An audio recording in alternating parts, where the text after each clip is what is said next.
Okay, so we have a 3-foot applewood spindle. These were bought from a local to Bimbrook apple farm. So this is one of the few woods that we've actually bought. It was Fletcher's Farms in Bimbrook, which is where we get all of our apples. So we have the applewood whorls. I think we have about 10 of them. So I will do a video of just how to start it off, but it's nice and quick. Again, I'm going towards me because that will give me that counterclockwise turn. No, clockwise turn, sorry. Clockwise.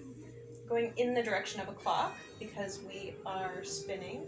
So as opposed to before where I was drafting before I was spinning, I'm drafting after. So I build up the battery of the spin here in my string, and then I will distribute it.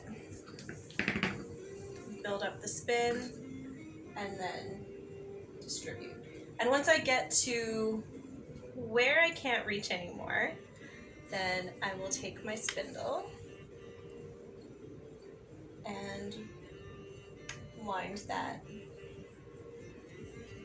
on to my storage. And again, you can see how much this is going to hold because you can just keep going up. As long as I'm gonna have to start going up a little bit more because I'm almost at the end of my whorl, but you can just keep going.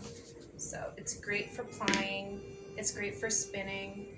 This is what I call my Netflix and spin if I want something just to keep me a little bit busy, but I don't have to really focus on it like when I'm crocheting or something like that.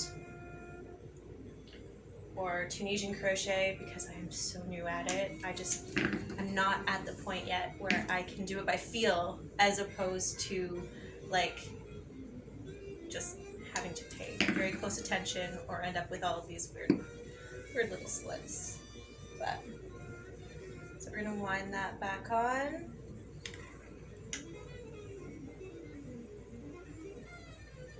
So there we are. Again, you're just rolling it